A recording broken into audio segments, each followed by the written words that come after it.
First to you, Hollie, and good morning to you both. Are you worried about the lack of details that may turn off voters?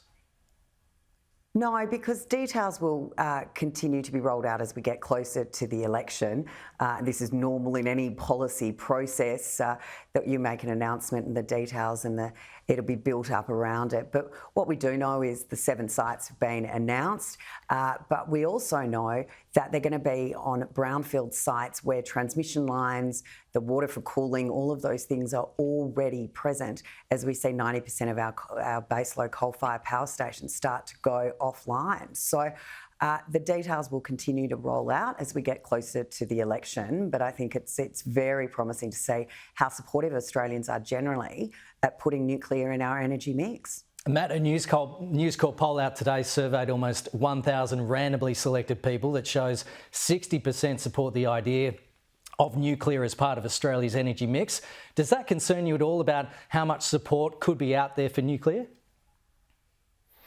It doesn't, Kenny, because the details haven't been released yet. And once the details are released, and I'm assuming they'll have to do this prior to the election because the Australian people have the right to know how much this energy policy is going to cost them. And we know that nuclear is the most expensive form of energy that there is. That's been confirmed by the CSIRO. So we're talking about a very large cost for this policy that will flow on to consumers. So they're going to face a very, very big increase in their electricity and their energy bills. But they don't know the details at the moment. The other point to make is that we simply don't have time. We're talking about 15 years before any of these nuclear power plants come online. We simply do not have time. We're in a climate emergency and we need to reduce emissions in a gradual process straight away. And that's what the government's policies do. We've got an increase in renewables, a gradual decrease in the reliance on fossil fuels, but through a gradual process that ensures that we have the cheapest form of energy and that energy costs come down. The reality being, though, we are way off target of the 58 million solar panels required, the thousands of wind turbines that will be required.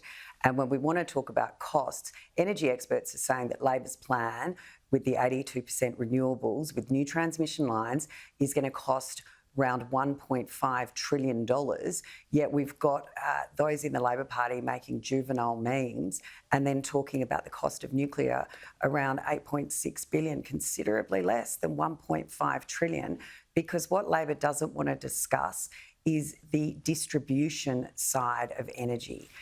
That is about 50% of your bill. Nuclear, where they're being proposed by the coalition, would be able to connect straight to transmission lines, which would reduce cost. Plus, we're talking about Australia owning them as opposed to foreign interests coming in, putting up these renewable facilities for 20 to 30 years and then either vacating the space and leaving us with nothing or us having to pay enormous replacement costs. OK, let's move on to another topic. Anthony Albanese, according to The Australian, will launch a political recovery strategy ahead of the winter break when Parliament returns for 2 weeks today, determined to focus on Labor's supermarket crackdown, tax cuts, energy subsidies and vaping reforms. Matt, is that the plan? Focus on the economy at all costs for the next 2 weeks? We know that Australians are struggling with cost of living pressure at the moment related to interest rates and the inflation that we inherited from the previous government. But we've got a plan and a lot of that plan comes into force on the 1st of July. So there's a lot of relief coming for households, Kenny, on the 1st of July with tax cuts, the energy rebates start, increases in rent assistance, the supermarket reforms, the vaping reforms, all of these important policies that will assist households with their costs begin on the 1st of July. And the important thing is that the opposition, the Liberal and National parties, voted against all of them. They voted against energy bill relief. They voted against a lot of these policies that ensure that Australians get relief. And we're pretty confident that we've got a plan in place to assist people to get through this difficult period. As the RBA continues to talk about the heavy spending by this government, putting increasing inflationary pressures. The fact that Matt still refers to the previous government when everyone has acknowledged, all economists and the RBA, that this is homegrown sticky inflation caused by this government's inability to restrain its spending, and that's going to just prolong this cost of living crisis for more and more families for much longer.